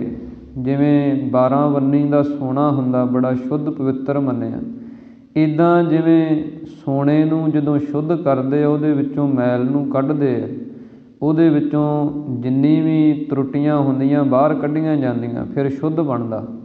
ਇਸੇ ਪ੍ਰਕਾਰ ਹੀ ਗੁਰੂ ਆਪਣਾ ਉਪਦੇਸ਼ ਦੇ ਕੇ, ਗੁਰੂ ਆਪਣਾ ਸਿਧਾਂਤ ਬਖਸ਼ਿਸ਼ ਕਰਕੇ ਸਿੱਖ ਨੂੰ ਉਹਦੇ 'ਤੇ ਚਲਾ ਕੇ, ਅਤੇ ਜਿੰਨੀ ਮੈਲ ਹੁੰਦੀ ਹੈ, ਜਿੰਨੇ ਔਗਣ ਹੁੰਦੇ ਹੈ, ਵਿਕਾਰ ਹੁੰਦੇ ਆ, ਉਹ ਸਾਰੇ ਲਹਿ ਜਾਂਦੇ। ਕਿਉਂਕਿ ਸੋਨਾ ਫਿਰ ਹੀ ਬਣਦਾ ਜੇ ਕੁਠਾਲੀ 'ਚ ਪਾਇਆ ਜਾਂਦਾ, ਜੇ ਉਹ ਅੱਗ ਦੇ ਤਾਅ ਝੱਲਦਾ। ਇਸੇ ਪ੍ਰਕਾਰ ਹੀ ਗੁਰੂ ਘਰ ਦੇ ਅੰਦਰ ਸੇਵਾ ਹੈ, ਜਿਹੜੀ ਵੱਡਾ ਤਪ ਹੈ। ਗੁਰੂ ਕੇ ਲੰਗਰਾਂ ਦੀ ਸੇਵਾ ਹੈ, ਇਹ ਸਭ ਤੋਂ ਵੱਡਾ ਤਪ ਹੈ। ਇਸੇ ਪ੍ਰਕਾਰ ਸਾਧ ਸੰਗਤ ਦੀ ਸੇਵਾ ਇਹ ਤਪ ਹੈ। ਜਿਨ੍ਹਾਂ ਨੇ ਇਸ ਸੇਵਾ ਦੇ ਅੰਦਰ ਇਹ ਤਪ ਕੀਤੇ ਹੈ, ਉਹਨਾਂ ਦੇ ਜੀਵਨ ਸਤਿਗੁਰੂ ਜੀ ਕਹਿੰਦੇ ਸੋਨੇ ਵਾਂਗੂ ਪਵਿੱਤਰ ਬਣ ਜਾਂਦੇ ਹਨ। ਆਪ ਛੋੜ ਨਾਉ ਮਨ ਵਸਿਆ ਭਾਈ, ਜੋਤੀ ਜੋਤ ਮਿਲਾਏ। ਸਤਿਗੁਰੂ ਜੀ ਕਹਿੰਦੇ ਜਿਨ੍ਹਾਂ ਨੇ ਆਪਾ ਭਾਵ ਛੱਡ ਕੇ ਨਾਉ ਮਨ ਵਸਿਆ, ਉਹਨਾਂ ਦੇ ਅੰਦਰ ਪਰਮੇਸ਼ਰ ਦਾ ਨਾਮ ਵਸਿਆ ਹੈ। ਜੋਤੀ ਜੋਤ ਮਿਲਾਏ, ਉਹਨਾਂ ਦੀ ਜਿਹੜੀ ਜੋਤ ਹੈ ਉਹ ਪਰਮ ਜੋਤੀ ਸਰੂਪ ਪਰਮੇਸ਼ਰ ਵਾਹਿਗੁਰੂ ਦੇ ਵਿੱਚ ਮਿਲ ਜਾਂਦੀ ਹੈ। ਕਿਉਂਕਿ ਨਾਮ ਅਤੇ ਆਪਾ ਭਾਵ ਹੰਕਾਰ, ਇਹ ਦੋ ਐਸੀਆਂ ਚੀਜ਼ਾਂ ਹਨ ਜਿਹੜੀਆਂ ਇਕੱਠੀਆਂ ਨਹੀਂ ਰਹਿੰਦੀਆਂ। ਜਾਂ ਤਾਂ ਸਾਡੇ ਜੀਵਨ ਦੇ ਅੰਦਰ ਪਰਮੇਸ਼ਰ ਦਾ ਨਾਮ ਵਸੇਗਾ ਅਤੇ ਜਾਂ ਫਿਰ ਹੰਕਾਰ ਵਸੇਗਾ। ਜਿਵੇਂ ਸਤਿਗੁਰਾਂ ਦੀ ਪਾਵਨ ਬਾਣੀ ਬਚਨ ਕਰਦੀ ਹੈ, ਹਉਮੈ ਨਾਵੈ ਨਾਲ ਵਿਰੋਧ ਹੈ, ਦੋਏ ਨਾ ਵਸੈ ਇੱਕ ਥਾਂਏ। ਇੱਕ ਬੰਨੇ 'ਤੇ ਹੰਕਾਰ ਹੈ, ਇੱਕ ਬੰਨੇ ਪਰਮੇਸ਼ਰ ਦਾ ਨਾਮ ਹੈ। ਇਹ ਦੋ ਚੀਜ਼ਾਂ ਐਸੀਆਂ ਹਨ ਕਿ ਸਾਡੇ ਜੀਵਨ ਦੇ ਅੰਦਰ ਜੇ ਸਾਡੇ ਅੰਦਰ ਹੰਕਾਰ ਵਸਿਆ ਹੋਇਆ ਅਤੇ ਨਾਮ ਨੇ ਨਹੀਂ ਵਸਣਾ, ਅਤੇ ਜੇ ਸਾਡੇ ਅੰਦਰ ਨਿਮਰਤਾ ਹੈ, ਸ਼ਾਂਤੀ ਹੈ, ਸ਼ੁਭ ਗੁਣ ਅਸੀਂ ਗ੍ਰਹਿਣ ਕਰਨ ਦੀ ਇੱਛਾ ਰੱਖਦੇ ਹਾਂ, ਫਿਰ ਸਾਡੇ ਅੰਦਰ ਪਰਮੇਸ਼ਰ ਦਾ ਨਾਮ ਜਿਹੜਾ ਉਹ ਵਸਦਾ ਹੈ। ਇਸ ਕਰਕੇ ਸਤਿਗੁਰੂ ਜੀ ਕਹਿੰਦੇ ਆਪਾ ਭਾਵ ਨੂੰ ਛੱਡ ਕੇ, ਆਪਣੀ ਮੈਂ ਅਤੇ ਮੇਰੀ ਦਾ ਤਿਆਗ ਕਰਕੇ ਜਿਨ੍ਹਾਂ ਨੇ ਮਨ ਦੇ ਵਿੱਚ ਨਾਮ ਨੂੰ ਵਸਾਇਆ ਹੈ, ਹੇ ਭਾਈ ਉਹ ਜੋਤੀ ਜੋਤ ਮਿਲਾਏ। ਉਹ ਪਰਮੇਸ਼ਰ ਵਾਹਿਗੁਰੂ ਜੋ ਪਰਮ ਜੋਤੀ ਸਰੂਪ ਹੈ, ਉਹਦੇ ਅੰਦਰ ਜਿਹੜੀ ਆਪਣੀ ਜੋਤ ਹੈ ਉਹ ਮਿਲ ਜਾਂਦੀ ਹੈ। ਜੋਤੀ ਜੋਤ ਰਲੀ ਸੰਪੂਰਨ ਥੀਆ ਰਾਮ।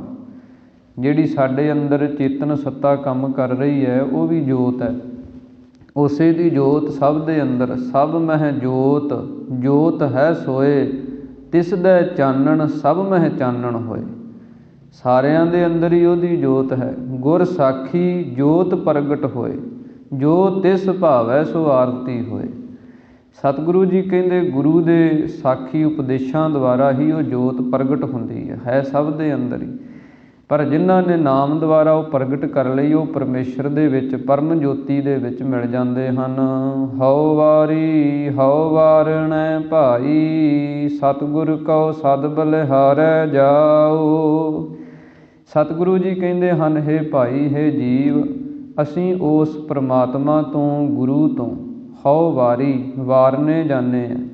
ਹਉ ਵਾਰਨੇ ਬਲਿਹਾਰ ਅਤੇ ਕੁਰਬਾਨ ਜਾਂਦੇ ਹਾਂ। ਮਨ ਕਰਕੇ ਵੀ, ਬਾਣੀ ਕਰਕੇ ਵੀ, ਸਰੀਰ ਕਰਕੇ ਵੀ ਅਸੀਂ ਉਸ ਪਰਮੇਸ਼ਰ ਤੋਂ ਸਦਾ ਹੀ, ਗੁਰੂ ਤੋਂ ਸਦਾ ਹੀ ਬਲਿਹਾਰ ਅਤੇ ਕੁਰਬਾਨ ਜਾਂਦੇ ਹਾਂ ਕਿ ਜਿਸ ਗੁਰੂ ਨੇ ਸਾਡੇ 'ਤੇ ਐਸੀਆਂ ਬਖਸ਼ਿਸ਼ਾਂ ਕੀਤੀਆਂ, ਸਾਨੂੰ ਐਸੀਆਂ ਦਾਤਾਂ ਬਖਸ਼ਿਸ਼ ਕੀਤੀਆਂ, ਐਸੇ ਜੀਵਨ ਬਖਸ਼ਿਸ਼ ਕੀਤੇ, ਐਸੇ ਸੁੰਦਰ ਉਪਦੇਸ਼ ਬਖਸ਼ਿਸ਼ ਕੀਤੇ, ਜਿਨ੍ਹਾਂ ਦੁਆਰਾ ਸਾਡਾ ਲੋਕ ਅਤੇ ਪ੍ਰਲੋਕ ਸਵਰ ਜਾਂਦਾ।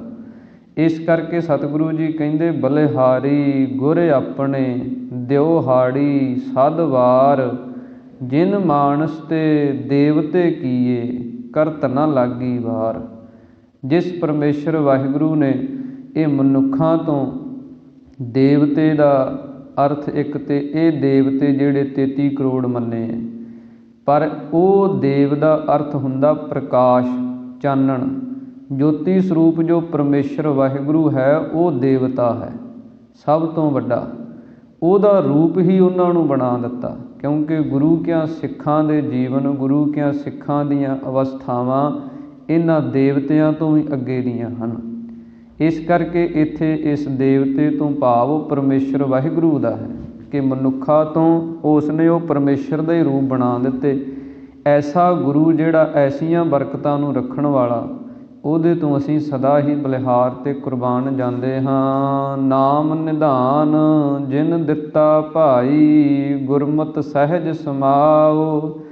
ਸਤਿਗੁਰੂ ਜੀ ਕਹਿੰਦੇ ਹਨ ਕਿ ਨਾਮ ਨਿਧਾਨ, ਨਿਧਾਨ ਦਾ ਅਰਥ ਹੁੰਦਾ ਖਜ਼ਾਨਾ। ਜੋ ਨਾਮ ਦਾ ਖਜ਼ਾਨਾ ਹੈ, ਜਿਨ ਦਿੱਤਾ ਭਾਈ, ਜਿਸ ਗੁਰੂ ਨੇ ਇਹ ਭਾਈ ਸਾਨੂੰ ਬਖਸ਼ਿਸ਼ ਕੀਤਾ ਹੈ, ਜਿਸ ਨਾਮ ਦੇ ਖਜ਼ਾਨੇ ਦੁਆਰਾ ਗੁਰਮਤਿ ਸਹਿਜ ਸਮਾਓ, ਗੁਰੂ ਦੀ ਮੱਤ ਨੂੰ ਗ੍ਰਹਿਣ ਕਰਕੇ ਸਹਿਜ ਜਿਹੜੀ ਸ਼ਾਂਤੀ ਹੈ ਉਹਦੇ ਵਿੱਚ ਫਿਰ ਜੀਵ ਸਮਾ ਜਾਂਦਾ। ਕਿਉਂਕਿ ਗੁਰਮਤਿ ਜਿਹੜੀ ਹੈ ਇਹ ਸਭ ਤੋਂ ਉੱਤਮ ਹੈ। ਗੁਰ ਕੀ ਮੱਤ, ਸੰਸਾਰ ਦੇ ਅੰਦਰ 4 ਪ੍ਰਕਾਰ ਦੀ ਮੱਤ ਵਿਦਵਾਨਾਂ ਨੇ ਮੰਨੀ ਹੈ। ਇੱਕ ਤੇ ਅਨਮਤ ਹੁੰਦੀ ਹੈ, ਅਨਮਤ ਹੁੰਦੀ ਹੈ ਜੋ ਹੋਰ ਦੀ ਮੱਤ 'ਤੇ ਜੀਵ ਨੇ ਚੱਲਣਾ। ਦੂਸਰੀ ਹੁੰਦੀ ਹੈ ਮਨਮਤ, ਕਿ ਜਿਹੜੀ ਆਪਣੀ ਮਨ ਦੀ ਮੱਤ ਹੈ ਉਹਦੇ 'ਤੇ ਚੱਲੀ ਜਾਣਾ। ਤੀਸਰੀ ਹੁੰਦੀ ਹੈ ਦੁਰਮਤ, ਦੁਰਮਤ ਕਹਿੰਦੇ ਆ ਖੋਟੀ ਮੱਤ ਨੂੰ, ਹਰ ਸਮੇਂ ਹੀ ਮਾੜੀਆਂ ਵਿਚਾਰਾਂ, ਮਾੜੇ ਕਰਮ ਉੱਧਰ ਹੀ ਲੱਗੇ ਰਹਿਣਾ, ਉਸ ਨੂੰ ਦੁਰਮਤ ਕਹਿੰਦੇ ਆ। ਇੱਕ ਹੁੰਦੀ ਹੈ ਗੁਰਮਤ, ਜਿਹੜੀ ਗੁਰੂ ਤੋਂ ਮੱਤ ਸਾਨੂੰ ਪ੍ਰਾਪਤ ਹੁੰਦੀ, ਉਸ ਨੂੰ ਗੁਰਮਤ ਆਖਿਆ ਜਾਂਦਾ। ਜਿਹੜੇ ਉਪਦੇਸ਼ ਸਾਨੂੰ ਸਤਿਗੁਰੂ ਜੀ ਬਖਸ਼ਿਸ਼ ਕਰਦੇ ਹੈ, ਜਿਹਨੂੰ ਸਤਿਗੁਰੂ ਜੀ ਕਹਿੰਦੇ ਆ ਊਤਮ ਮੱਤ, ਮੇਰਾ ਹਿਰਦੈ ਤੂੰ ਆਵੋ, ਧਿਆਵੋ ਗਾਵੋ ਗੁਣ ਗੋਬਿੰਦਾ, ਅਤ ਪ੍ਰੀਤਮ ਮੋਹਿ ਲਾਗੈ ਨਾਉ। ਇਹ ਉੱਤਮ ਮੱਤ ਹੈ, ਸਭ ਤੋਂ ਸ੍ਰੇਸ਼ਟ ਅਕਲ ਹੈ। ਜਿਸ ਅਕਲ ਦੁਆਰਾ ਪਰਮੇਸ਼ਰ ਦੀ ਸਿਫਤ ਸਲਾਹ ਸਾਨੂੰ ਕਰਨ ਨੂੰ ਮਿਲਦੀ ਹੈ, ਉਹ ਅਕਲ ਗੁਰੂ ਤੋਂ ਮਿਲਦੀ ਹੈ। ਉਹ ਮੱਤ ਗੁਰਮਤਿ ਦੁਆਰਾ ਪ੍ਰਾਪਤ ਹੁੰਦੀ ਹੈ।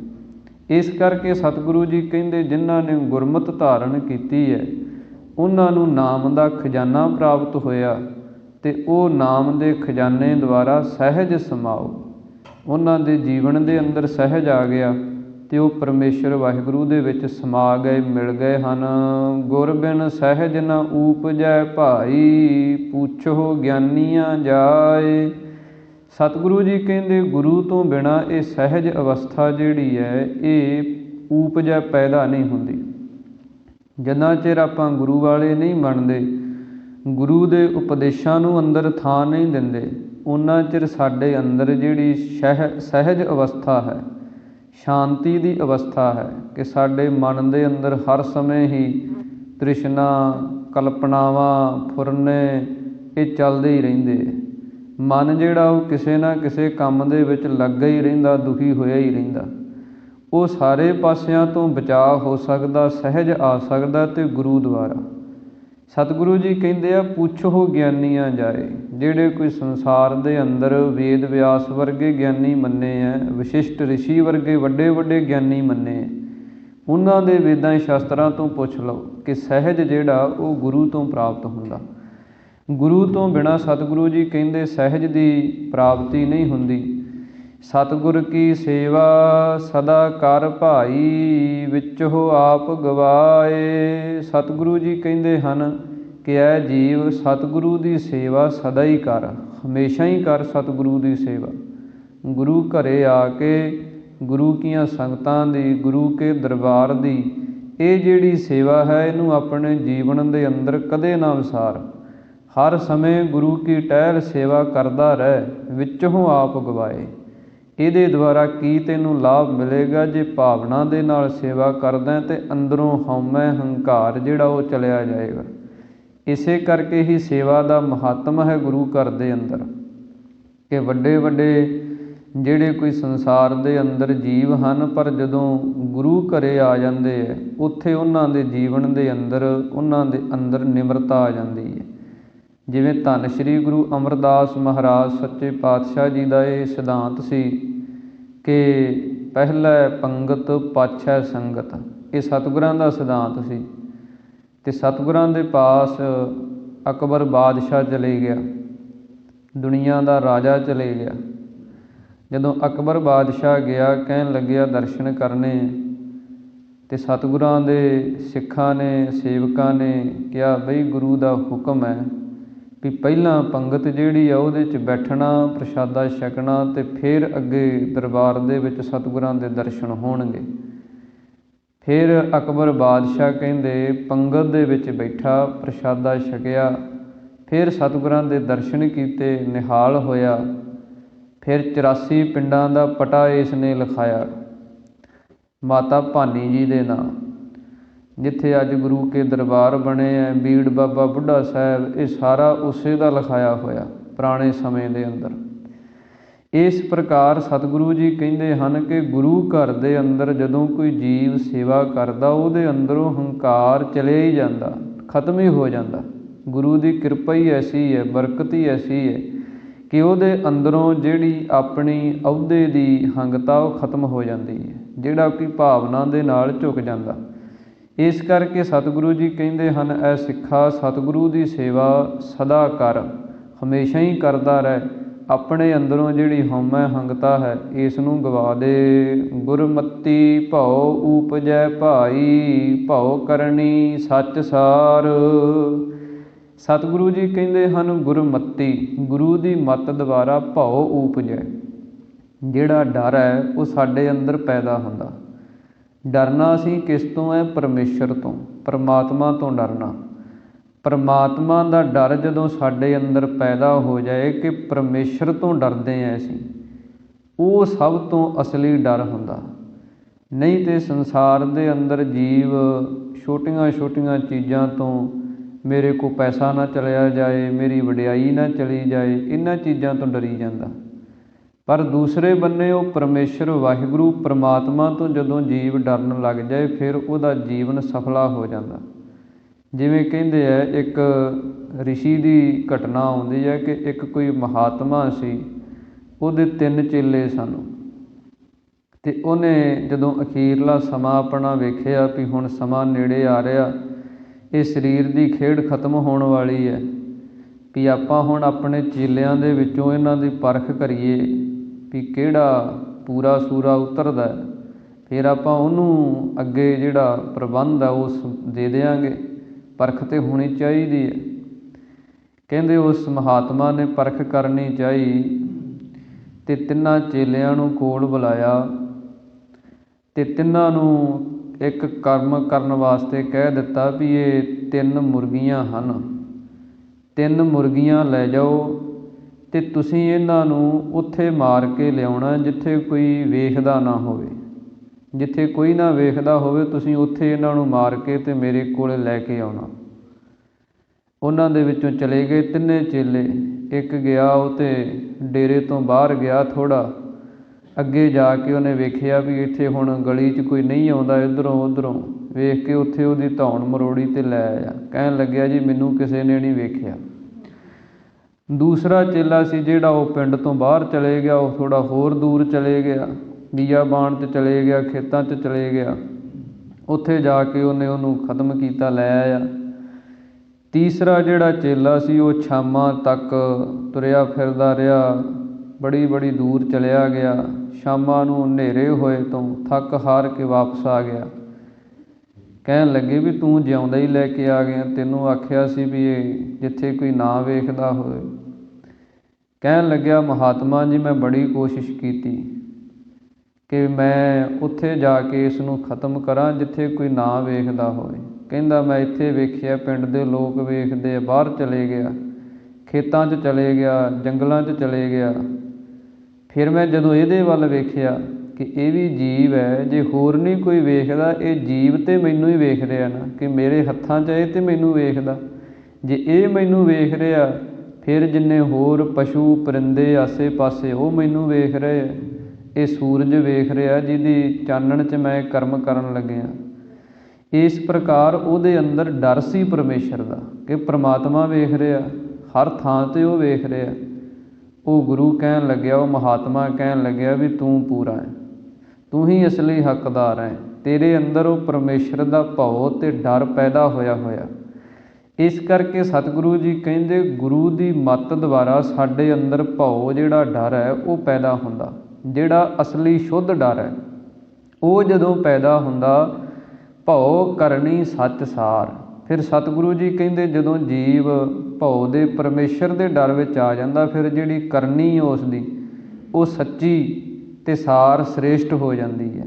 ਫਿਰ ਉਹ ਉਹੀ ਕਰਮ ਕਰਦਾ ਜੋ ਪਰਮੇਸ਼ਰ ਨੂੰ ਪਾਉਂਦੇ ਹੈ ਕਿ ਪ੍ਰਮਾਤਮਾ ਵੇਖਦਾ, ਅੱਗੋਂ ਦੇਖੈ ਪਿੱਛੋਂ ਦੇਖੈ, ਤਿਸ ਤੇ ਕਿਆ ਛਪਾਈ, ਸਦ ਸੁਣਦਾ ਸਦ ਵੇਖਦਾ, ਕਿ ਉਹ ਪਰਮੇਸ਼ਰ ਵਾਹਿਗੁਰੂ ਸਦਾ ਹੀ ਮੇਰੇ ਅੰਗ ਸੰਗ ਮੇਰੇ ਕਰਮਾਂ ਧਰਮਾਂ ਨੂੰ ਵੇਖ ਰਿਹਾ। ਇਸ ਕਰਕੇ ਫਿਰ ਉਹ ਕਰਮ ਹੀ ਉੱਦਾਂ ਦਾ ਕਰਦਾ, ਉਹ ਸੱਚੇ ਕਰਨੀ ਵੀ ਉਹਦੀ ਸੱਚੀ ਅਤੇ ਸਾਰ ਜਿਹੜੀ ਸ੍ਰੇਸ਼ਟ ਕਰਨੀ ਭਗਤੀ ਦੀ ਹੈ ਉਸ ਨੂੰ ਕਰਦਾ ਹੈ। ਪ੍ਰੇਮ ਪਦਾਰਥ ਪਾਈਐ ਭਾਈ, ਸੱਚ ਨਾਮ ਆਧਾਰ। ਸਤਿਗੁਰੂ ਜੀ ਕਹਿੰਦੇ, ਹੇ ਭਾਈ ਪ੍ਰੇਮ ਪਦਾਰਥ ਇਹਦੀ ਪ੍ਰਾਪਤੀ ਤੈਨੂੰ ਹੁੰਦੀ ਹੈ। ਜਦੋਂ ਪ੍ਰੇਮ ਪਦਾਰਥ ਜੀਵ ਨੂੰ ਪ੍ਰੇਮ ਵਸਤੂ ਪ੍ਰਾਪਤ ਹੋ ਜਾਏ, ਸੱਚ ਨਾਮ ਆਧਾਰ, ਫਿਰ ਜਿਹੜਾ ਨਾਮ ਹੈ ਪਰਮੇਸ਼ਰ ਦਾ ਉਹ ਸੱਚਾ ਆਧਾਰ ਆਸਰਾ ਬਣ ਜਾਂਦਾ ਹੈ। ਜੋ ਸਤਿਗੁਰ ਸੇਵ ਹੈ ਆਪਣਾ ਭਾਈ, ਤਿਨ ਕੈ ਹਉ ਲਾਗੋ ਪਾਏ। ਸਤਿਗੁਰੂ ਜੀ ਕਹਿੰਦੇ, ਹੇ ਭਾਈ ਜੋ ਆਪਣੇ ਸਤਿਗੁਰੂ ਦੀ ਸੇਵਾ ਕਰਦੇ ਹੈ, ਜੋ ਆਪਣੇ ਸਤਿਗੁਰੂ ਦੀ ਟਹਿਲ ਭਾਵਨਾ ਦੇ ਨਾਲ ਕਰਦੇ ਹੈ, ਤਿਨ ਕੈ ਹਉ ਲਾਗੋਂ ਪਾਏ। ਸਤਿਗੁਰੂ ਜੀ ਕਹਿੰਦੇ ਅਸੀਂ ਉਹਨਾਂ ਦੇ ਚਰਨੀ ਲੱਗਦੇ ਹਾਂ। ਇੰਨੀ ਨਿਮਰਤਾ ਦੇ ਵਿੱਚ ਧੰਨ ਸ਼੍ਰੀ ਗੁਰੂ ਅਮਰਦਾਸ ਮਹਾਰਾਜ ਬਚਨ ਕਰਦੇ ਹੈ। ਸ਼੍ਰੀ ਗੁਰੂ ਅਮਰਦਾਸ ਮਹਾਰਾਜ ਜੀ ਦੇ ਜੀਵਨ ਦੇ ਅੰਦਰ ਐਸੀ ਨਿਮਰਤਾ ਸੀ, ਐਸੀ ਅੰਦਰ ਉਹਨਾਂ ਦੇ ਸ਼ਾਂਤੀ ਅਤੇ ਟਿਕਾ ਸੀ। ਜਦੋਂ ਗੁਰਤਾ ਗੱਦੀ ਸ਼੍ਰੀ ਗੁਰੂ ਅਮਰਦਾਸ ਮਹਾਰਾਜ ਜੀ ਨੂੰ ਮਿਲ ਗਈ ਅਤੇ ਜਿਹੜੇ ਸ਼੍ਰੀ ਗੁਰੂ ਅੰਗਦ ਦੇਵ ਮਹਾਰਾਜ ਦੇ ਸਪੁੱਤਰ ਸਨ ਭਾਈ ਦਾਤੂ ਜੀ ਅਤੇ ਭਾਈ ਦਾਸੂ ਜੀ, ਉਹਨਾਂ ਦੇ ਵਿੱਚੋਂ ਜਿਹੜਾ ਵੱਡਾ ਸੀ ਉਸ ਨੇ ਵਿਰੋਧ ਕੀਤਾ, ਕਹਿਣ ਲੱਗਿਆ ਕਿ ਹੱਕ ਮੇਰਾ ਬਣਦਾ ਸੀ ਕਿਉਂਕਿ ਮੈਂ ਉਹਨਾਂ ਦਾ ਪੁੱਤਰ ਹਾਂ ਅਤੇ ਉਹਨਾਂ ਨੇ ਗੁਰਤਾ ਗੱਦੀ ਇਹਨਾਂ ਨੂੰ ਦੇ ਦਿੱਤੀ ਹੈ। ਉਹ ਬੜਾ ਗੁੱਸੇ 'ਚ ਆਇਆ, ਬੜਾ ਉਹਨੇ ਆਪਣੇ ਮਨ ਦੇ ਅੰਦਰ ਗੁੱਸਾ ਕੀਤਾ, ਈਰਖਾ 'ਚ ਆਇਆ। ਅਤੇ ਜਦੋਂ ਸ਼੍ਰੀ ਗੁਰੂ ਅਮਰਦਾਸ ਮਹਾਰਾਜ ਦਰਬਾਰ ਦੇ ਅੰਦਰ ਬੈਠੇ ਸੀ ਸਭਾ ਲਾ ਕੇ, ਅਤੇ ਐਡਾ ਉਸਨੇ ਨਿਰਾਦਰ ਕੀਤਾ, ਜਾ ਕੇ ਸ਼੍ਰੀ ਗੁਰੂ ਅਮਰਦਾਸ ਮਹਾਰਾਜ ਜੀ ਦੇ ਇਤਿਹਾਸ 'ਚ ਆਉਂਦਾ ਵੀ ਉਹਨੇ ਲੱਤ ਮਾਰੀ। ਜਦੋਂ ਲੱਤ ਮਾਰੀ ਅਤੇ ਸਤਿਗੁਰਾਂ ਨੇ ਉਹਦਾ ਚਰਨ ਫੜ ਲਿਆ ਅਤੇ ਸਤਿਗੁਰਾਂ ਨੇ ਬਚਨ ਕੀਤਾ ਕਿ ਬੱਜਰ ਸਮਾਨ ਭਈ ਮਮ ਦੇਹ। ਇਤਿਹਾਸ ਦੇ ਅੰਦਰ ਬਚਨ ਆਉਂਦੇ ਹੈ ਕਿ ਹੇ ਦਾਤੂ, ਸਾਡਾ ਜਿਹੜਾ ਸਰੀਰ ਹੈ ਇਹ ਵਡੇਰਾ ਹੋ ਗਿਆ, ਸਰੀਰ ਦੀ ਉਮਰ ਜਿਹੜੀ ਹੈ ਕਾਫੀ ਹੋ ਗਈ ਹੈ, ਹੱਡ ਜਿਹੜੇ ਸਾਡੇ ਉਹ ਵੀ ਸਖਤ ਹੋ ਗਏ ਹੈ, ਤੇਰੇ ਪੈਰ ਜਿਹੜੇ ਉਹ ਬੜੇ ਕੋਮਲ ਹੈ, ਬੜੇ ਨਰਮ ਹੈ, ਤੇਰੇ ਨਰਮ ਪੈਰਾਂ ਨੂੰ ਸਾਡੇ ਸਰੀਰ ਦੇ ਹੱਡਾਂ ਨੇ ਕੋਈ ਤਕਲੀਫ ਤਾਂ ਨਹੀਂ ਦਿੱਤੀ, ਕੋਈ ਦੁੱਖ ਤਾਂ ਨਹੀਂ ਦਿੱਤਾ। ਜੇ ਦੁੱਖ ਦਿੱਤਾ ਤਾਂ ਅਸੀਂ ਤੇਰੇ ਚਰਨਾਂ ਨੂੰ ਤਾਂ ਹੱਥ ਦੇ ਵਿੱਚ ਫੜਿਆ। ਜਦੋਂ ਇਹ ਬਚਨ ਕੀਤਾ ਅਤੇ ਬੜਾ ਉੱਥੋਂ ਇਹ ਕ੍ਰੋਧ ਦੇ ਵਿੱਚ ਗੁੱਸੇ 'ਚ ਆ ਕੇ ਜਦੋਂ ਮਰਿਆ, ਨਿਕਲਿਆ ਉੱਥੋਂ, ਰਸਤੇ 'ਚ ਆਉਂਦੇ ਆਉਂਦੇ ਦੀ ਲੱਤ ਟੁੱਟ ਗਈ। ਜਿਹੜੀ ਲੱਤ ਸ਼੍ਰੀ ਗੁਰੂ ਅਮਰਦਾਸ ਮਹਾਰਾਜ ਨੂੰ ਮਾਰੀ ਸੀ, ਰਸਤੇ 'ਚ ਆਉਂਦਿਆਂ ਹੀ ਉਹਦਾ ਹਿਸਾਬ ਕਿਤਾਬ ਹੋ ਗਿਆ। ਸਾਰੀ ਉਮਰ ਫਿਰ ਮੰਜੇ 'ਤੇ ਪਿਆ ਰਿਹਾ। ਪੰਜਵੇਂ ਸਰੂਪ ਦੇ ਅੰਦਰ ਸ਼੍ਰੀ ਗੁਰੂ ਅਰਜਨ ਦੇਵ ਮਹਾਰਾਜ ਦੇ ਸਨਮੁਖ ਹੋ ਕੇ ਸੰਗਤ 'ਚ ਖੜ੍ਹ ਕੇ ਉੱਚੀ ਉੱਚੀ ਧਾਹਾਂ ਮਾਰ ਮਾਰ ਕੇ ਰੋਇਆ, ਅਰਦਾਸਾਂ ਕੀਤੀਆਂ, ਫਿਰ ਇਹਦਾ ਛੁਟਕਾਰਾ ਹੋਇਆ। ਪਰ ਸ਼੍ਰੀ ਗੁਰੂ ਅਮਰਦਾਸ ਮਹਾਰਾਜ ਜੀ ਨੇ ਕੋਈ ਬਚਨ ਨਹੀਂ ਕੀਤਾ, ਸਗੋਂ ਇਹੀ ਆਖਿਆ ਵੀ ਤੈਨੂੰ ਦੁੱਖ ਲੱਗਿਆ ਹੋਏਗਾ। ਤਾਂ ਸਤਿਗੁਰੂ ਸ਼੍ਰੀ ਗੁਰੂ ਅਮਰਦਾਸ ਮਹਾਰਾਜ ਬਚਨ ਕਰਦੇ ਹੈ ਕਿ ਜਦੋਂ ਇੰਨੀ ਨਿਮਰਤਾ ਅੰਦਰ ਆ ਜਾਂਦੀ ਹੈ, ਕਿਉਂਕਿ ਹੋ ਸਭਨ ਕੀ ਰੇਣਕਾ ਤਉ ਆਓ ਹਮਾਰੇ ਪਾਸ। ਸਭ ਦੀ ਚਰਨ ਧੂੜ ਬਣ ਜਾਣਾ ਇਹ ਹਰ ਦੇ ਹਿੱਸੇ ਨਹੀਂ ਆਉਂਦਾ। ਬੰਦੇ ਦਾ ਮਨ ਕਿਤੇ ਨਾ ਕਿਤੇ ਜਾ ਕੇ ਦੁਖੀ ਹੋ ਹੀ ਜਾਂਦਾ। ਪਰ ਸਤਿਗੁਰੂ ਜੀ ਕਹਿੰਦੇ, ਹੇ ਜੀਵ, ਜਿਨ੍ਹਾਂ ਨੇ ਸਤਿਗੁਰੂ ਦੀ ਸੇਵਾ ਭਾਵਨਾ ਦੇ ਨਾਲ ਕੀਤੀ ਹੈ, ਜਿਨ੍ਹਾਂ ਨੇ ਐਸੀ ਨਿਮਰਤਾ ਰੱਖੀ ਹੈ, ਉਹਨਾਂ ਤੋਂ ਅਸੀਂ ਸਦਾ ਹੀ ਬਲਿਹਾਰ ਕੁਰਬਾਨ ਜਾਂਦੇ ਹਾਂ। ਜਨਮ ਸਵਾਰੀ ਆਪਣਾ ਭਾਈ, ਕੁਲ ਭੀ ਲਈ ਬਖਸਾਏ।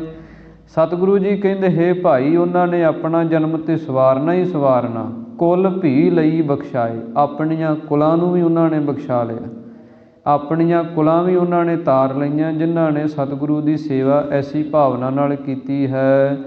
ਸੱਚ ਬਾਣੀ ਸੱਚ ਸ਼ਬਦ ਹੈ ਭਾਈ, ਗੁਰ ਕਿਰਪਾ ਤੇ ਹੋਏ। ਸਤਿਗੁਰੂ ਜੀ ਕਹਿੰਦੇ ਸੱਚੀ ਬਾਣੀ ਅਤੇ ਸੱਚਾ ਹੀ ਬਾਣੀ ਦਾ ਸ਼ਬਦ ਉਪਦੇਸ਼ ਜੋ ਹੈ, ਗੁਰ ਕਿਰਪਾ ਤੇ ਹੋਏ, ਇਹ ਗੁਰੂ ਦੀ ਕਿਰਪਾ ਦੁਆਰਾ ਸਾਨੂੰ ਪ੍ਰਾਪਤ ਹੁੰਦਾ।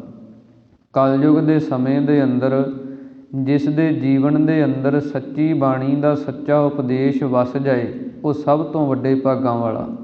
ਕਲਯੁਗ ਦੇ ਸਮੇਂ ਅੰਦਰ ਹੋਰ ਕੋਈ ਕਰਮ ਧਰਮ ਸਾਧਨ ਕਰਨ ਦੀ ਲੋੜ ਨਹੀਂ।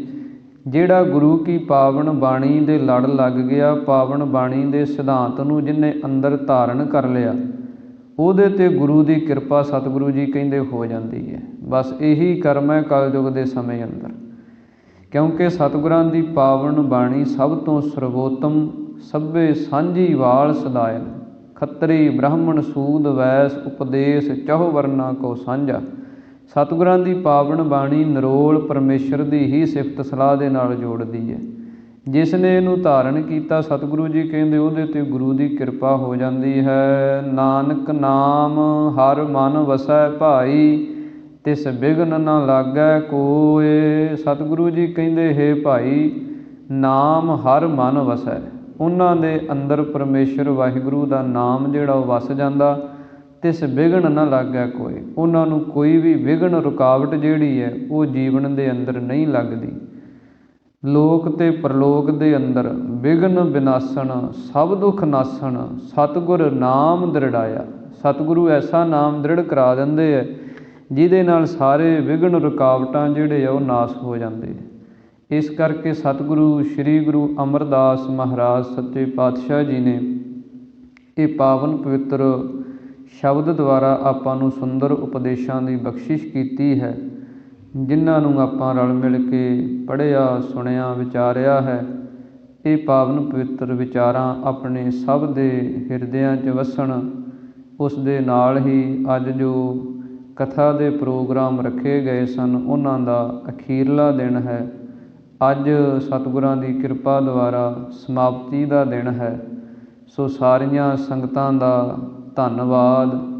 ਗੁਰੂ ਘਰ ਦੀ ਜੋ ਪ੍ਰਬੰਧਕ ਕਮੇਟੀ ਹੈ ਉਹਨਾਂ ਦਾ ਧੰਨਵਾਦ, ਜਿਨ੍ਹਾਂ ਨੇ ਆਪ ਹਾਜ਼ਰੀਆਂ ਭਰ ਕੇ ਇਸ ਪਾਵਨ ਪਵਿੱਤਰ ਸਤਿਗੁਰਾਂ ਦੀ ਕਥਾ ਵਿਚਾਰਾਂ ਨੂੰ ਸਰਵਣ ਕੀਤਾ। ਆਪ ਸੰਗਤਾਂ ਨੇ ਹਾਜ਼ਰੀਆਂ ਭਰੀਆਂ।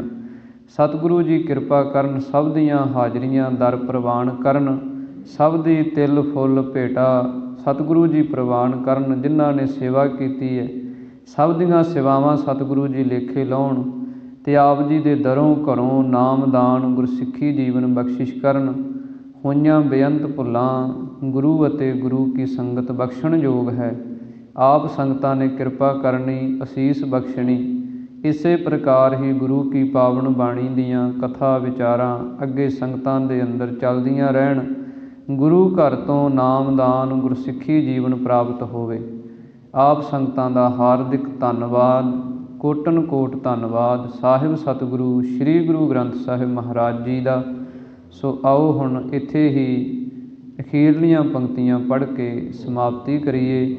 ਉਸ ਤੋਂ ਉਪਰੰਤ ਅਰਦਾਸ ਦੇ ਵਿੱਚ ਸ਼ਾਮਲ ਹੋਈਏ ਜੀ। ਸੱਚ ਬਾਣੀ ਸੱਚ ਸ਼ਬਦ ਹੈ ਭਾਈ, ਗੁਰ ਕਿਰਪਾ ਤੇ ਹੋਏ। ਨਾਨਕ ਨਾਮ ਹਰ ਮਨ ਵਸੈ ਭਾਈ, ਤਿਸ ਬਿਘਨ ਨ ਲਾਗੈ ਕੋਇ।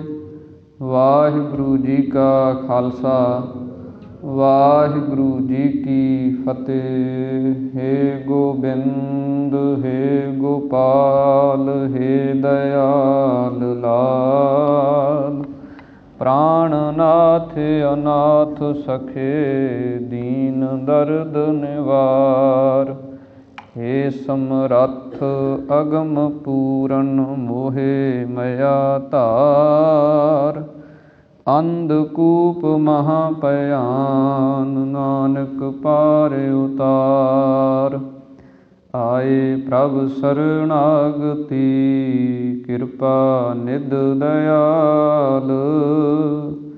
ਏਕ ਅੱਖਰ ਹਰ ਮਨ ਬਸਤ, ਨਾਨਕ ਹੋਤ ਨਿਹਾਲ। ਜਲ ਥਲ ਮਹੀਅਲ ਪੂਰਿਆ, ਸੁਆਮੀ ਸਿਰਜਣਹਾਰ। ਅਨਕ ਭਾਂਤ ਹੋਏ ਪਸਰਿਆ, ਨਾਨਕ ਏਕੰਕਾਰ। ਵਾਹਿਗੁਰੂ ਨਾਮ ਜਹਾਜ ਹੈ, ਚੜ੍ਹੇ ਸੂਤਰੇ ਪਾਰ। ਜੋ ਸ਼ਰਧਾ ਕਰ ਸੇਵੰਦੇ ਗੁਰੂ ਪਾਰ ਉਤਾਰਨ ਹਾਰ।